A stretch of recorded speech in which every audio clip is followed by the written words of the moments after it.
자, 오늘 나누실 하나님 말씀은 빌립보서 4장 4절에서 7절까지 말씀입니다. 자, 우리 찾으셨으면 본문을 한 목소리로 합독하겠습니다. 주 안에서 항상 기뻐하라. 내가 다시 말하노니 기뻐하라. 너희 관용을 모든 사람에게 알게 하라. 주께서 가까우시니라. 아무것도 염려하지 말고 오직 모든 일에 기도와 간구로 너희 구할 것을 감사함으로 하나님께 아뢰라. 그리하면 모든 지각에 뛰어난 하나님의 평강이 그리스도 예수 안에서 너희 마음과 생각을 지키시리라. 아멘. 자, 우리 본문 말씀 한 장 더 찾아보겠습니다. 데살로니가전서 5장 16절로 18절까지 말씀입니다. 우리가 너무 잘 아는 말씀이지만 오늘 이 말씀을 곱씹고 또 씹고 또 이 말씀이 우리에게 무엇을 권면하고 계신지 하나님의 뜻이라고 말씀하시면서 우리에게 내가 거듭거듭 명령하노니 16절로 18절까지 말씀을 함께 읽겠습니다. 항상 기뻐하라. 쉬지 말고 기도하라. 범사에 감사하라. 이는 그리스도 예수 안에서 너희를 향하신 하나님의 뜻이니라. 아멘. 주 안에서 항상 기뻐하라 라는 제목으로 오늘 말씀을 전하도록 하겠습니다. 주 안에서 항상 기뻐하라. 내가 다시 말하노니 기뻐하라. 사도 바울이 오늘 이 말씀으로 빌립보 교인들에게 말씀을 전하고 있습니다. 여러분, 오늘 말씀을 전하는 사도 바울이 이 말씀을 전하면서 어디에서, 여러분 잘 아시다시피 빌립보서는 어디에서 기록된 성경입니까? 감옥에서. 사도 바울이 옥살이의 고난을 겪고 있는 가운데 빌립보 교회에 여러 가지 어려운 문제나 또 좋지 못한, 은혜롭지 못한 그런 소식을 듣고 오늘 이 말씀으로 빌립보 교인들을 격려하고 또 인도하기 위해서 보낸 하나님의 메시지입니다. 자, 여러분, 사도 바울이 절대로 본인 스스로도 지금 기뻐할래야 기뻐할 수 없는, 감사할래야 감사할 수 없는 환경 가운데 있으면서도 내가 감옥에 있으면서 이 평강과 은혜와 기쁨과 감사를 누리고 있는 것처럼 나에게 배운, 내가 정말 배를 틀어서 낳은 사랑하는 믿음의 자녀들, 또 주님의 몸된 교회인 너희들이 주 안에서 항상 기뻐하는 모습을 보기를 원한다. 오늘 읽지 않았지만 본문 말씀 이전에 보니까요, 자, 이 모든 문제와 기쁨이 사라지고 평강이 깨져버린 이유가 어디에서부터 왔을까? 자, 본문 4장 1절부터요 그 이유가 써 있습니다. 2절부터 우리 3절까지 한번 읽어보겠습니다. 내가 유오디아를 권하고 순두개를 권하노니 주 안에서 같은 마음을 품으라.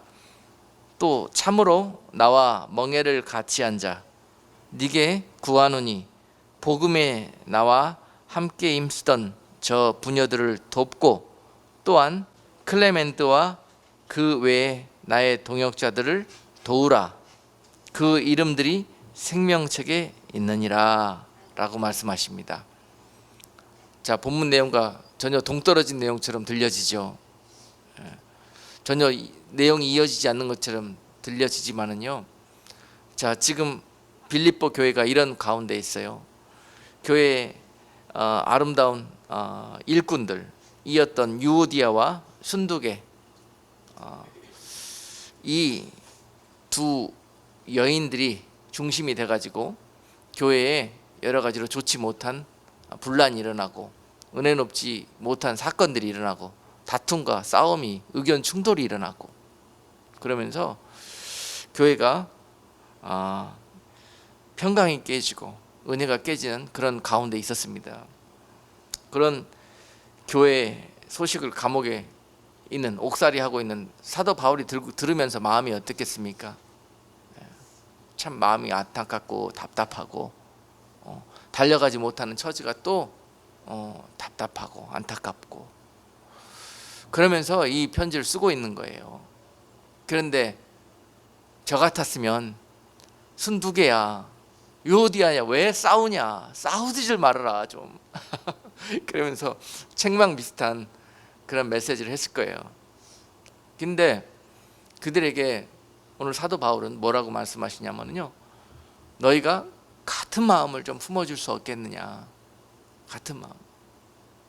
자, 하나님 은혜 가운데 주께서 교회의 지체들로, 몸된 교회의 지체들로 세워주셨단 말입니다. 그리고 은혜로 왔을 때는 너무도 좋은 동역자였고 믿음의 친구들이었고 같은 교회 멤버였고 그랬단 말입니다. 그런데 사소한 의견 충돌과 나하고 맞지 않는 그런 부분들이 부딪히는 순간에 이런 일들이 벌어지게 된 거예요.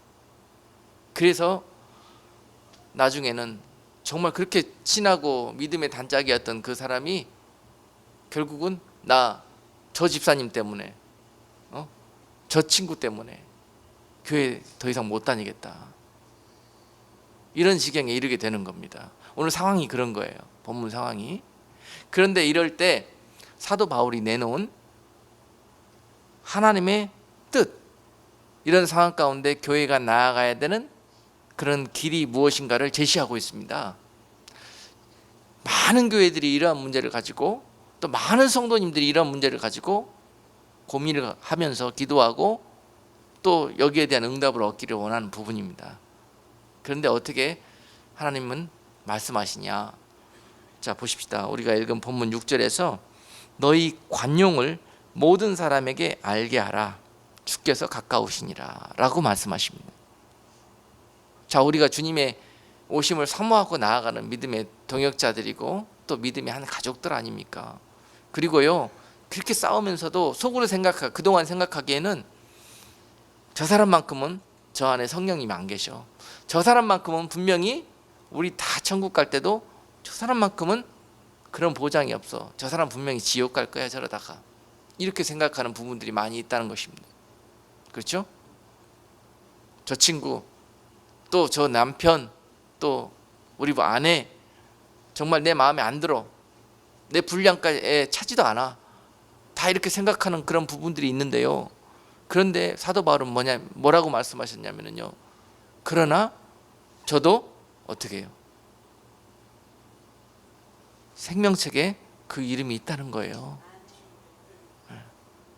그래서 형제요 자매라는 거예요, 믿음 안에서. 그러므로 너희가 정죄하고 핍박하고 욕하고 그러기보다는 어떻게 하라고요? 주님이 가까우신 줄 알고 가까이 오시는 그 주님을 영광 가운데 만나기를 소망하는 너희들이요, 교회에서 다른 일을 하려고 생각하지 말고 먼저 멍들고 얽히고 내가 정말 내 신앙이 자라나지 못하도록 나를 가로막고 있는 그 문제를 먼저 해결하는 것입니다. 주께서 우리와 가까이 오신 줄 알았으면은 뭘 먼저 해라? 회개하는 것이 먼저라는 거예요. 그렇죠? 어떤 일을 하는 것이 중요한 것이 아니라는 겁니다. 그래서 그 회개하는 일은 무엇이냐? 그동안 그렇게 가졌던 마음들을 어떻게 바꿔라? 관용하는 마음으로 바꾸라는 거예요. 누구에게? 너희 관용을 모든 사람에게, 모든 사람에게. 이분 너희의 대적과 이분 너희가 그토록 정말 불편하게 여겼고 저 사람만큼은 천국 백성이 아니라고 생각하는 그런 부분들, 눈으로 누구는 이렇고 누구는 저렇고 이게 중요하고 이게 영적인 사람이 아니라는 거예요.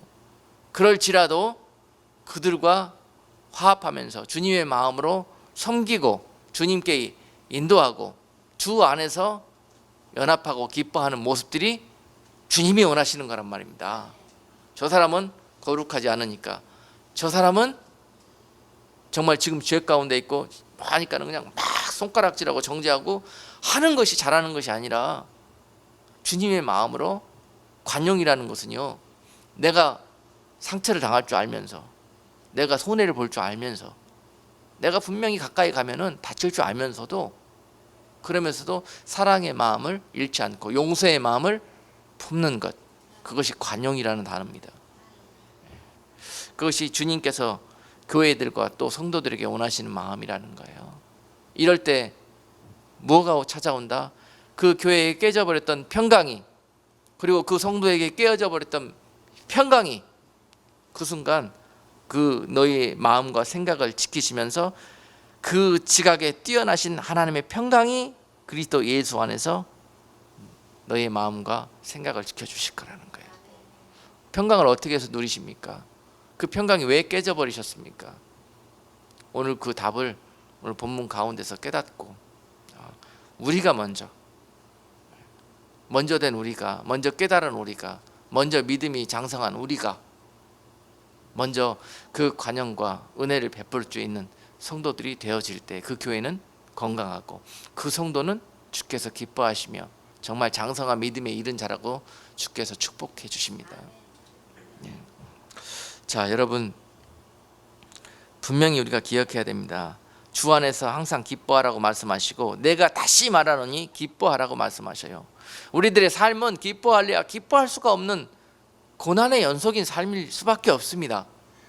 이 땅에서의 우리들의 삶은요, 고난을 위하여 난나니 라고 표현해도 좋을 만큼 우리들의 삶은 끊이지 않는 고난과 어려움과 연단 속에서 살아가게 되어 있습니다.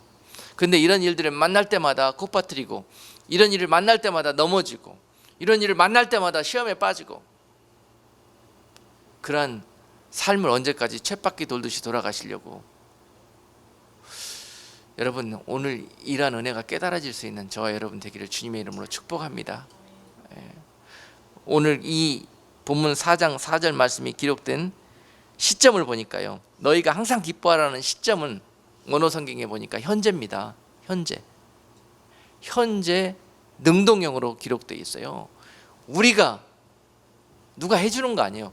우리가 능동적으로 현재 이 상황이 어떤 상황에 있을지 간에 기뻐하고 자족하는 자의 삶을 살아가는 것, 그것을 요구하고 있는 것입니다. 참 너무 이해하기 쉽죠. 이 말씀이 이해가 안 돼서 순종하지 못하는 분 없어요. 생각은 따라가고 마음은 따라가지만 몸이 안 따라가서 이게 순종이 안 되는 겁니다. 그러니까 어떻게 해라, 주께서 하는 채만 하는 것도 하는 것으로 인정해 주십니다. 하는 채만 하는 것도 우리는 할 수 없어요.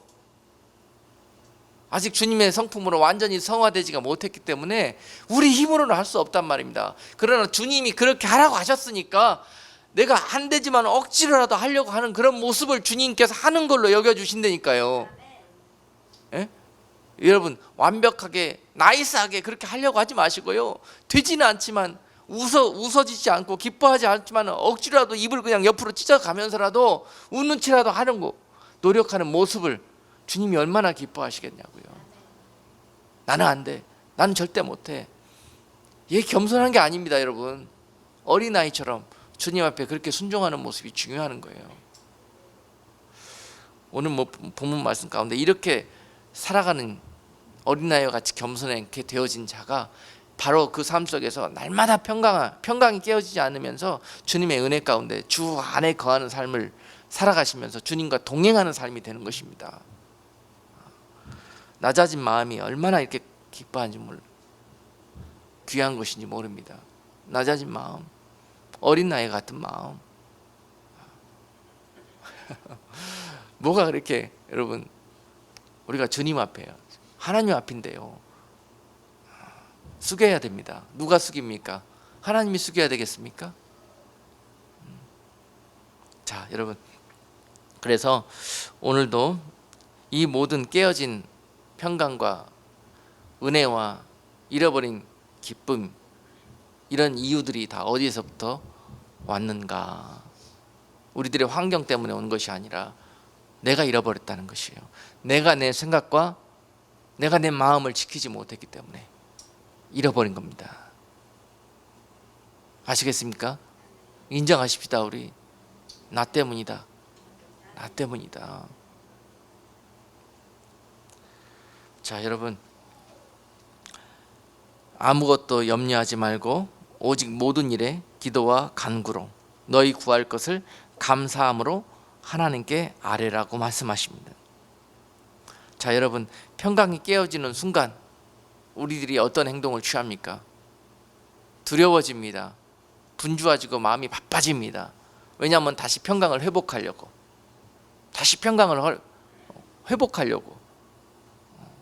바빠지죠. 어떻게 하면 그 평강을 다시 찾을 수 있을까?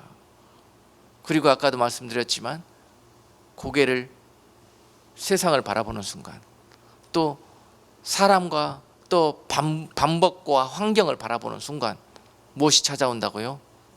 절대 그곳에서 평강이 회복되지 않습니다. 어느 누구도 그 방법 가르쳐주지 않습니다. 오직 주님만, 그 평강의 왕인 주님께서만 그 길을 제시하십니다. 어리석고 믿음 없던 우리는 조급한 나머지 너무도 쉽게 그쪽을 향해 돌립니다. 누구한테 도움을 받을고, 누가 지금 이 답답한 심정을 알아주고, 누가 그 방법을 가르쳐줄고. 목사님 앞에 찾아오셔가지고 아무리 상담해봐도요, 제가 여러분께 드릴 수 있는 응답은 바로 하나님 말씀밖에 없습니다. 이 안에서 답을 찾으십시오, 여러분. 이 안에서. 자, 세상을 바라보는 순간 염려가 찾아왔지만은요, 그 눈을 주께서 뭐라고 그러십니까? 주를 향해서 바라보라는 거예요. 주를 향해서 바라볼 때 염려가 바뀌어서 기도와 간구로 우리들의 삶이 바뀌게 된다는 거예요. 그럴 때 그 평강이 깨어져 버린 그 모든 문제들이 다시 회복되게 된다는 말씀입니다. 무엇이 문제입니까? 무엇이 문제예요? 우리들이 생각하기에는 내 남편 때문에 이 문제가 다 끝나다 버렸다, 내 아내 때문에, 또는 내 자식 때문에, 또는 직장에 누구누구 때문에 내가 이렇게 평강이 깨져 버렸고, 이렇게 정말 사는 것이 정말 힘들고 뻑뻑거린다 라고 생각하지만은요, 그 평강이 깨어져 버린 이유가 뭔가? 여러분, 답해보세요. 답 다 들으셨죠?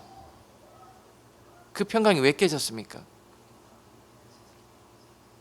내가 주님의 말씀을 무시하고 내 생각과 내 마음을 지키지 못했기 때문에 깨진 겁니다. 그리고 지금 나타나는 현상들은 하나님이 도구로 사용하셔서 나에게 그것을 가르쳐 주시는 것 뿐입니다. 그 도구들이 문제가 아니에요, 여러분. 자, 그래서 오늘 아무것도 염려하지 말고 모든 일에 기도와 간구로 너희 구할 것을 감사함으로 하나님께 아뢰라.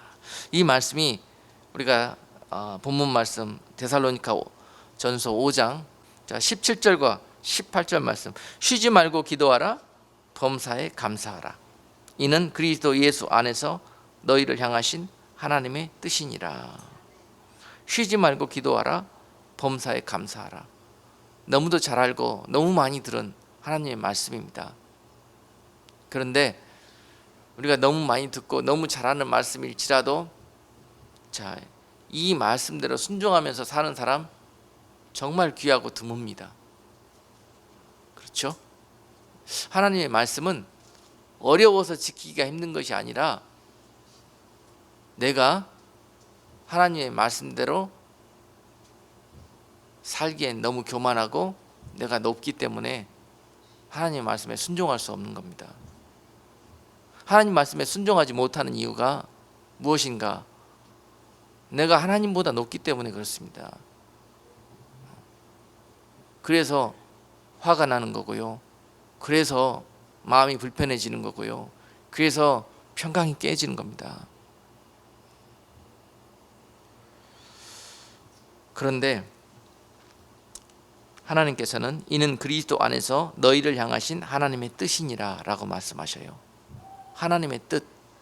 우리가 너무도 하나님의 뜻을 구하는 삶을 살기는 원하지만 이것이 하나님의 뜻이라고 가르쳐주면은 너무도 우리가 원했던 하나님의 뜻과 거리가 먼 것을 느낍니다. 그렇지 않습니까, 여러분?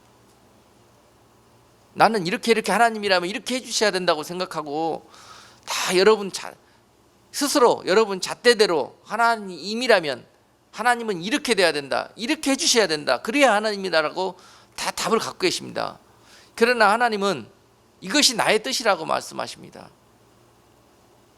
하나님이 말씀하시는 하나님의 뜻과 우리가 원하는 하나님의 뜻이 너무도 달라요. 여러분, 신앙생활하면 그렇게 너무 그런 걸 많이 느끼지 않습니까? 지금 그런 너무도 큰 격차 속에서 우리가 신앙생활을 하고 있는데, 또한 그 이유가 무엇입니까? 우리가 하나님의 말씀을 잘 모르기 때문에 그래요. 지식으로는 너무도 잘 알지만은 그 하나님의 말씀이 무엇을 의미하고 있는지, 그 속에 의미하고 있는 그 뜻을 잘 모르기 때문에 그렇습니다. 지금 세대는 너무도 하나님의 말씀을 잘 알고 많이 아는 것 같지만 하나님의 말씀을 하나도 모르는 세대예요. 그 하나님의 마음도 이해하지 못하고 하나님의 뜻도 전혀 이해하지 못하고 하나님의 말씀만 지식으로 꿰차고 있는 그러한 그리스도인들이 너무 많습니다. 그렇기 때문에 내가 무엇이 문제인지를 모르는 거예요. 나는 하나님 말씀으로 산다고 생각하는데 전혀 하나님의 말씀으로 살고 있지 않습니다. 우리는. 왜냐하면 그 뜻을 모르기 때문에, 그 뜻대로 행동하면서 살고 있지를 못해요. 부끄럽습니다. 너무도 부끄러운 일인데요, 그 행위를 계속 반복합니다. 넘어지고 또 넘어지고, 그래서 또 귀하게 되찾은 그 은혜와 평강을 속절없이 잃어버리고, 그런 미련한 삶을 살은 것이 우리들입니다. 영적이라고 예수님을 사랑한다고 하고 정말 믿음 있는 자들이라고 하는 그리스도인들의 삶이 뚜껑을 열어보면 그렇습니다. 저부터 시작해서요, 날마다 그 평강을 얼마나 많이 잃어버린지 모릅니다. 근데 그 은혜와 평강을 지키는 삶이 너무 힘이 들어요. 그런데 그것을 잃어버리는 이유가, 계속 반복적으로 말씀드리지만은 환경이 문제가 아니고 그 하나님 인생 채찍과 사람 막대기로 나를 다스려가는 그러한 인생 채찍과 사람 막대기가 문제가 아니고요, 하나님이 문제가 아니고요, 그것을 받아들이는 우리들이 문제가 있다는 것입니다. 그것을 인정하는 자가 겸손한 자입니다. 자, 여러분, 그럴 때 인정하고 주님 앞에 머리를 숙이는 순간 그때 평강이 회복되는 겁니다. 계속 내가 잘했다고 끝까지 나는 잘못이었고 모든 다른 것들이 잘못됐다고 생각하는 순간 평강은 회복되지 않습니다. 모든 환경도 다시 돌아오지 않습니다. 그러나 이것이 해결돼서 하나님의 뜻 가운데 거하는 성도든, 거기까지 자라나는 성도든, 그가 입은 지금 감옥에 누명을 썼든지 어떤 이유로든지 처해 있다 할지라도 그곳에서 오늘 사도 바울과 같은 고백이 나올 수 있는 그런 지경까지 자라나게 된다는 사실입니다. 오늘 그리고 사도 바울이 교회와 성도들에게 거기까지 자라나 주기를 원하는 거예요. 너희가 같은 마음을 품고 주 예수 그리스도와 같은 마음을 품고 또 사랑하는 성도들과 동역자들과 주의 종과 교회와 공동체와 같은 마음을 품고 그 길을 갈 수가 없겠느냐. 일일이 누구 이름을 들어서 책망하는 것이 아니라 오늘 그와 같은 권면을 우리들에게 주고 계시는 것입니다. 여러분, 무엇이 항상 기뻐하는 삶일까요? 무엇이 항상 기뻐하는, 오늘 그 키를 받아가지고 돌아가는 여러분 모두가 되기를 원합니다. 오늘 데살로니가전서 5장 16절로 18절 말씀에서 명령하고 있는 이 세 가지 명령을 아멘하고 받아서 그 명령대로 살아갈 수 있는 성도는요, 여러분 삶에서 정말 마스터키 만능 열쇠를 받아가는 그런 영적인 축복을, 능력을 가지고 돌아가는 성도가 될 것입니다. 항상 기뻐하고 쉬지 말고 기도하고 범사에 감사할 수 있는 삶을 살아가는 성도, 정말 이 세상에서 어떤 구멍에도 어떤 문제도 집어넣고 돌리면 열리지 않을 그런 열쇠가 없을 정도로요, 그는 능력의 키를 받아가는 성도가 될 것이에요. 할렐루야. 다 우리 기뻐한다 그러고 다 기도한다 그러고 다 감사의 삶을 살아간다 그럽니다. 그렇지 않다고 하는 사람 별로 없습니다.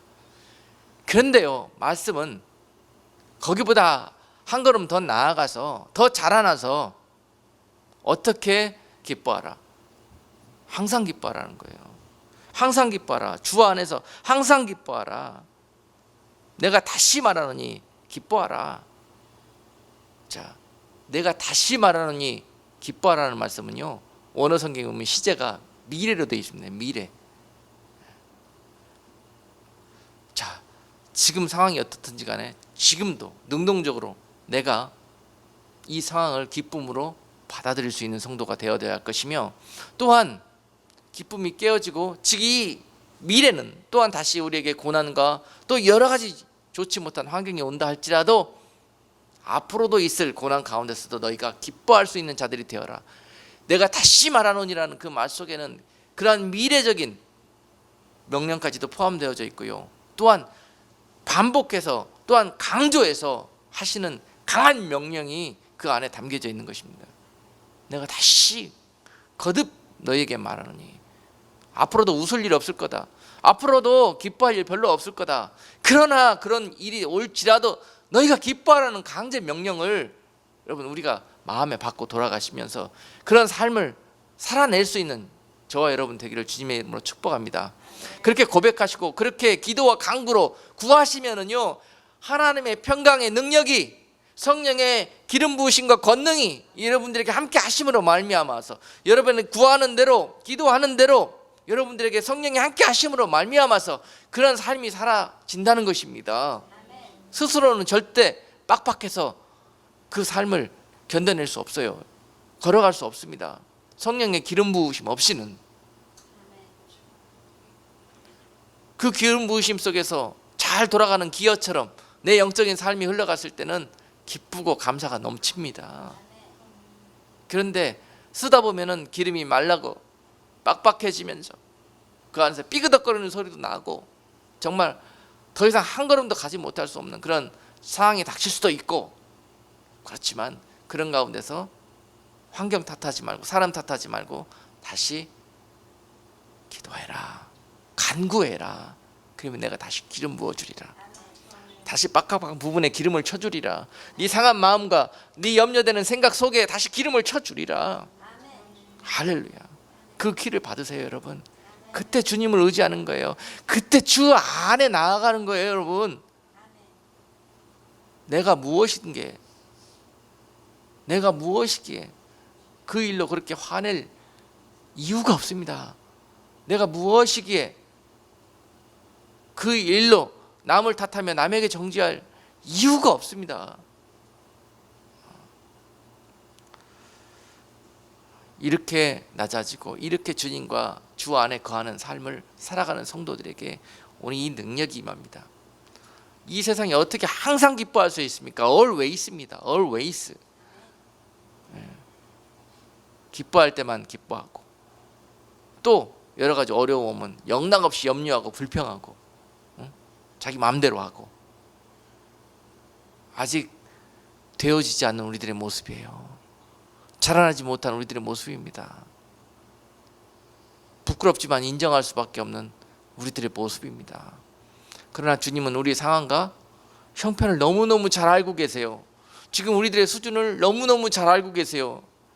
그런데 우리들에게요, 야 이 이놈의 자식아 그러면서 그 자리에서 막 책망하고 정지하고 너 이놈의 자식 당장 지옥불에 내가 천 넣어버리겠다고 그렇게 말씀하시지 않으면서 오늘 이 본문으로 다시 한번 그 지경에 있는 우리들에게 다가오십니다.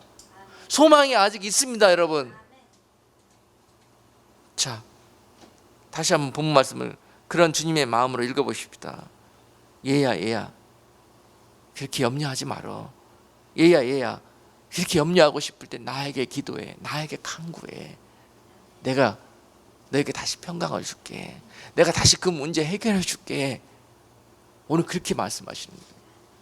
그 모든 탓을 우리에게 막 정죄하시고 욕하면서 채근하시는 것이 아니라 우리 주님은 우리에게 그렇게 하신다는 거예요. 아프지? 마음이 찢어질 것 같지? 힘들지? 내가 있지 않냐. 이럴 때 주님을 만나는 것입니다. 이럴 때 주님의 능력을 경험하는 것입니다. 주님께 겸손히 무릎 꿇고 주님께 사람 찾아가서 울지 말고 화내지 말고 주님께 눈물을 흘려서 기도하고 간구하시면은요, 주님이 그 눈물 보십니다. 그리고 능력의 왕께서 그 역사 문제 가운데 즉시 역사하셔서 주께서 그 문제 다 해결해 주시는 거예요. 여러분, 약속의 하나님 말씀의 약속입니다. 그렇게만 너희가 순종해 준다면 기뻐할 수 없을 때, 기도할 수 없을 때, 감사할 수 없을 때, 그때 너희가 나를 믿고 나의 약속을 믿고 그때 무릎 꿇어 준다면, 나를 믿고 나에게 의지한다면, 그리하면 7절에서 모든 지각에 뛰어난 하나님의 평강이 그리스도 예수 안에서 너희의 마음과 너희의 생각을 지키시리라. 다시 회복시켜 주시고 지켜주시겠다는 것입니다. 약속이십니다. 하나님 너무너무 좋으신 분이십니다. 너무너무 좋으신 분이십니다. 우리들의 마음과 생각이 지키는 것, 그것을 지켜내는 것, 거기에 바로 천국과 지옥이 달려 있습니다.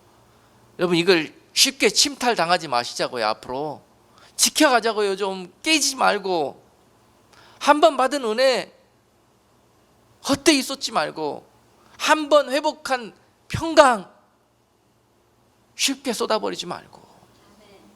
잠언 4장 23절 말씀은 무릇 지킬 만한 것보다 너희 마음을 지키라. 생명의 근원이 이에서 날미라고 말씀하셔요. 무릇 지킬 만한 것보다, 다른 헛된 것들 그거 지키려고 생각하지 말고 제일 너희가 생명처럼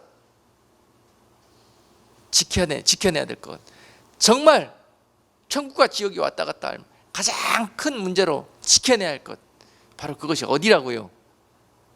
에? 마음, 생각. 마음의 통로는 생각이거든요.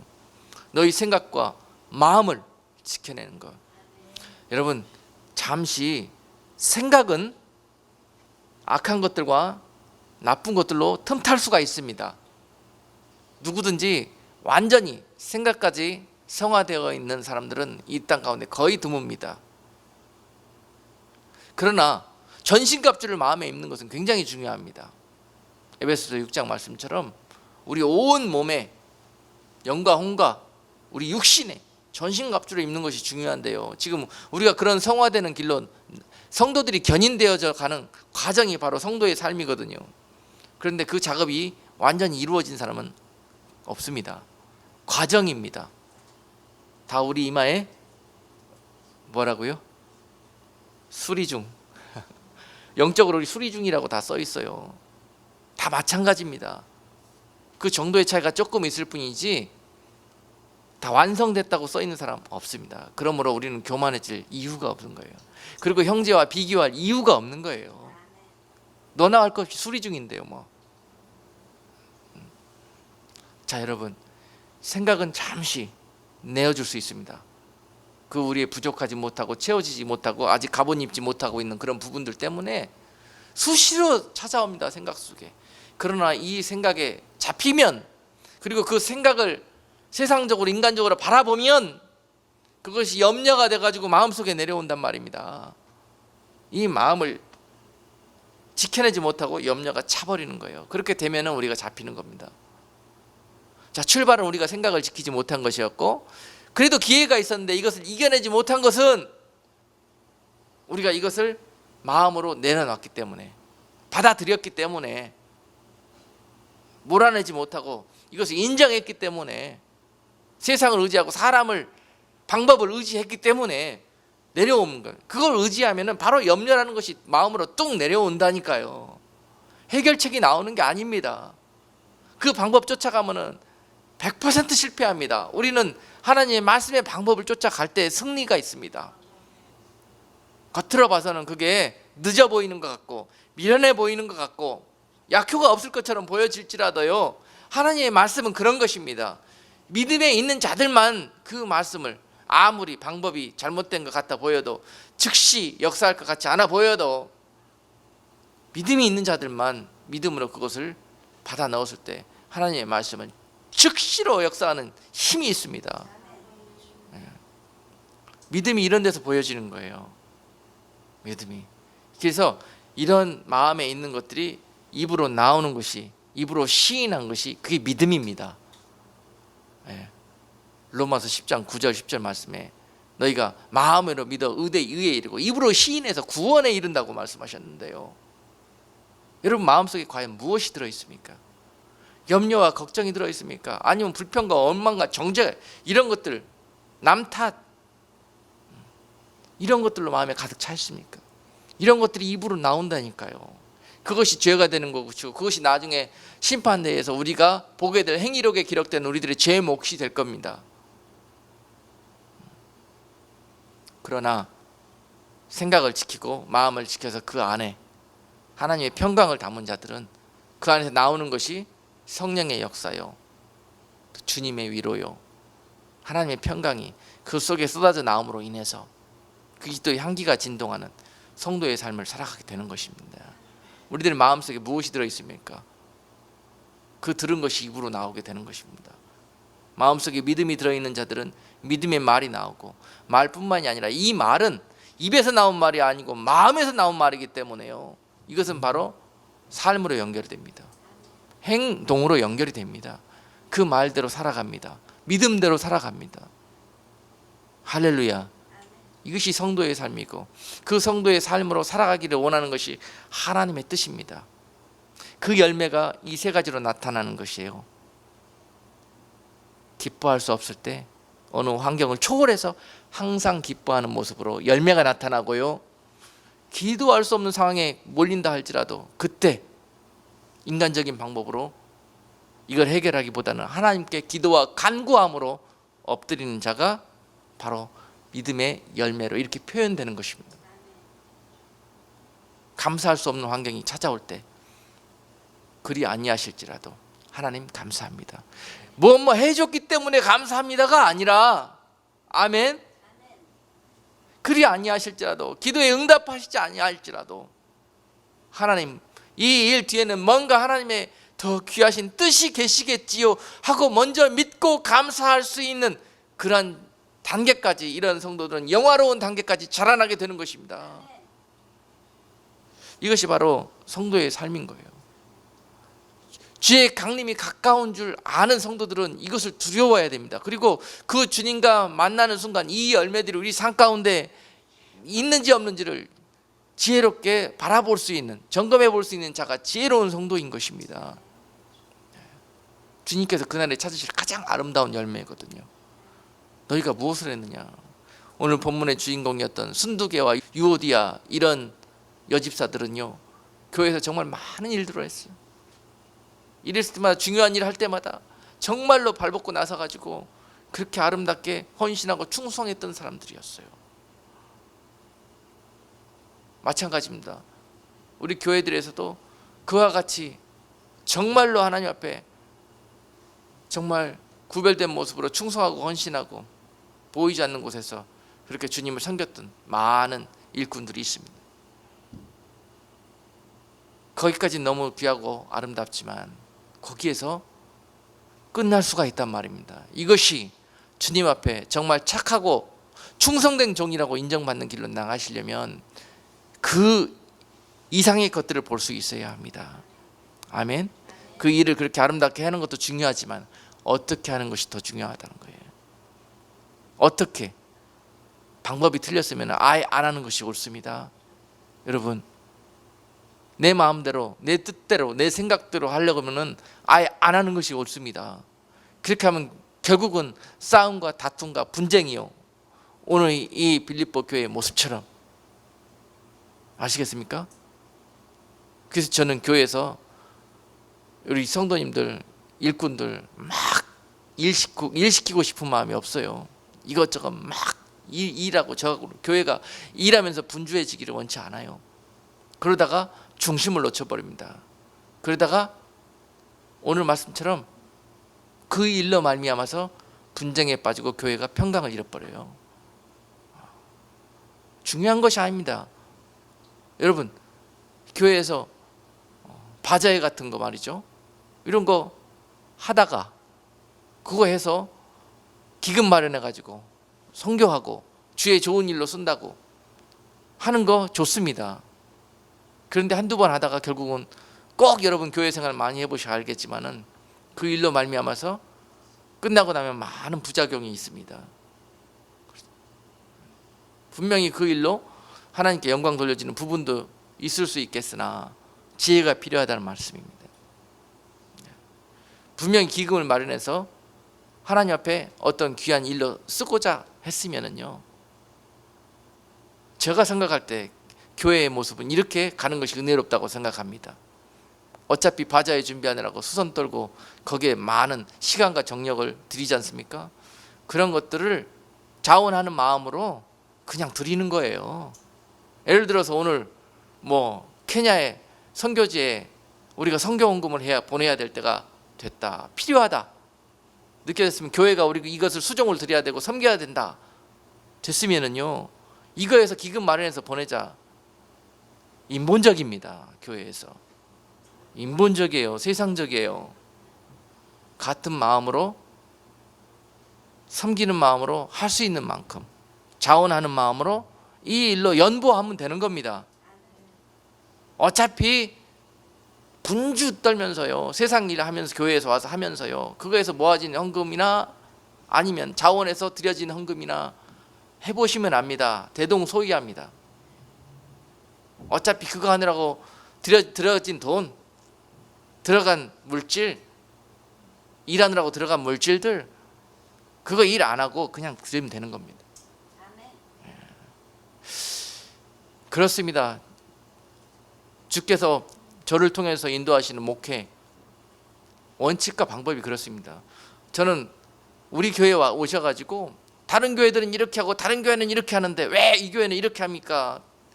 따지면은요, 저는 그 교회 사는 게 좋으면 그 교회 가시라고 그럽니다. 우리 교회 오셨으면은 우리 교회의 원칙과 방법에, 또 목자가 인도하는 방법에 순종하며 가는 것이 옳다고 생각합니다. 그렇죠? 하나님을 인정하셔야 해요. 하나님께서 그 교회에 있다가 이 교회로 오셔가지고 신앙생활을 하게 하신 뜻이 무엇일까? 이 교회에 와갖고 내 방법과 내가 그동안에 신앙생활을 했던 대로 이 교회를 뜯어 고치라고 나를 여기에 보내셨을까? 아니라는 겁니다. 여기 와서 배울 것이 있어서 보낸 거예요. 자, 여러분, 신앙생활 할 때 우리 그동안에 모든 시간들을 돌아볼 필요가 있습니다. 무엇이 잘못되었는가? 무엇이 하나님의 방법이었고 무엇이 세상적인 방법이었나? 무엇이 하나님의 기쁨이 되는 것이고 무엇이 하나님께 우리는 영광 돌리고 기쁨을 드리고자 했던 일이지만 이것이 오히려 하나님의 근심이 되었나 하는 것들을 지혜롭게 돌아볼 필요가 있습니다. 시간이 없어서 한 가지 예만 들었지만요, 정말 우리가 교회 안에서 오늘 빌립보 교회에 처했던 이런 모습처럼요, 자신들은 이것이 은혜롭게 이것이 성령의 일이고 이것이 하나님의 일이라고 생각하면서 했던 모든 일들로 통해서 결국은 여러 가지 문제와 여러 가지로 이런 어려움에 봉착하게 되었는데, 그 뜻이 무엇이었다? 생각과 마음을 지켜내지 못했기 때문에 그렇습니다. 그들 생각 속에 은밀하게 찾아왔고 이것이 주의 일이고 이렇게 하면 하나님이 기뻐하시는 일이다, 이런 것까지도 여러분들이 디서닝할 수 있는, 영적으로 분별할 수 있는 그러한 이제는 영적인 눈이 있어야 합니다. 아멘. 사람들이 다 이렇게 한다고, 교회들이 다 이렇게 한다고 그것이 답이 아닙니다. 이상하게 들립니까? 제 말씀이? 여러분, 우리 교회는 재직회 안 합니다. 재직회 없습니다. 회의 없습니다. 왜? 교회에서 회의할 필요가 없어요. 이유가 없습니다. 세상 조직처럼 말이죠, 모여가지고 무슨 회의하고 그래서 결정하고. 우리는 기도해서 결정합니다. 결정할 일이 생기면 우리는 그 문제를 놓고 기도합니다. 그래서 성령이 뭐라고 말씀하시든지 우리의 마음과 뜻과 생각을 모아서 하나님의 뜻을 이루어 드리는 교회가 되어야 합니다. 사람들의 생각을 모아서 회의하는 교회는 분쟁과 다툼이 끊이질 않습니다. 그리고 그들이 결정한 것이 하나님의 뜻이 아닐 경우가 너무 많습니다. 여러분, 성령이 함께 하시고 항상 기뻐하고 항상 기도가 넘치고 감사가 넘치는 교회의 모습입니다. 그 키가 어디 있습니까? 우리의 생각이 처음 먹었던 생각이 잘못되었던 거예요. 이렇게 하면 합리적이고 민주적이고 이렇게 하면은 타당하게 생각했던 우리들이 가졌던 인본적인 중심들, 이런 것들 때문에 지금 교회가 여기까지 멍든 모습으로 상처투성이인 채 달려오게 되는 것입니다. 그럼에도 불구하고 그것이 옳대요. 그것이 정답이래요. 여러분, 작금의 신문지상에 오르내리는 문제들 보세요. 너무 우리가 주님을 근심시키려 못해 너무 주님 앞에 그 이름을 우리가 정말 세상 사람들로부터 망령되이 일컬음을 당하게 하는 그러한 우리가 정말 불경죄와 불효를 저지르고 있어요. 이 문제를 놓고 우리가 회개하고 눈물을 흘리고 그렇게 기도해야 돼요. 교회가 이제라부터 정말 깨어난 자들이 이제라부터 먼저 이런 문제들을 놓고 중보하며 기도할 수 있는 그러한 성숙과 경건함이 있게 해달라고. 아직도 소망이 있습니다. 아직도 교회들이 소망이 있고 아직도 주님께서 우리와 함께 하시기 때문에 충분히 가능성이 있습니다. 그런데 이 허울을 벗어야 돼요. 우리 생각을 감싸고 완전히 고정관념처럼 박혀있는 이런 것들을 다 뽑아내고 잘라내버려야 합니다. 교회에 들어와 있는 이 여러 가지 세상적이고 만몬적이고 인본적인 그러한 모든 우리들의 중심들, 방법들, 이런 것들 때문에 우리에게 지금 기쁨이 없고 평강이 없고 교회에서 기도 소리가 나지 않고 맨날 회의 소리와 하고 맨날 싸우는 소리, 걱정하는 소리, 염려하는 소리 뿐이란 말입니다. 마찬가지로 우리들의 가정과 성도들도 마찬가지예요. 자, 이것이 회복되어져서 이제 그 키는 어디에 있다? 주 안에 있다. 그리고 주님 바라보고 우리가 기도와 간구함으로 회개하면서 겸손히 엎드리고 무릎 꿇을 때 거기에서부터 길이 열린다. 그랬을 때 다시 이렇게 깨진 평강과 은혜가 회복되면서 항상 기뻐할 수 있는 성도요, 범사에 감사할 수 있는 성도요, 쉬지 않고 기도와 간구로 그 인생을 믿음으로 걸어갈 수 있는 성도의 삶을 살아가게 된다는 것입니다. 오늘 이 아름다운 축복이, 그 능력이 여러분 모두에게 임하기를 주님의 이름으로 축복합니다. 기도하겠습니다. 거룩하신 하나님,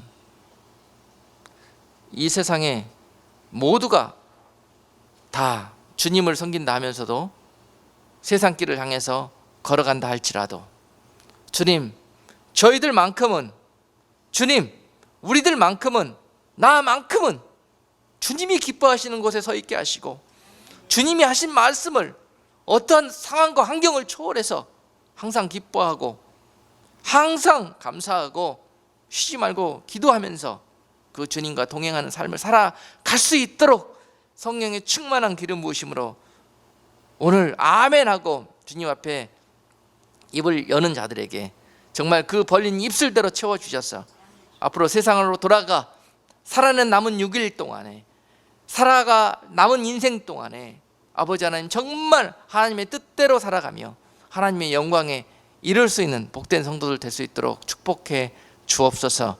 예수 그리스도 이름으로 감사하고 기도드리옵나이다. 아멘.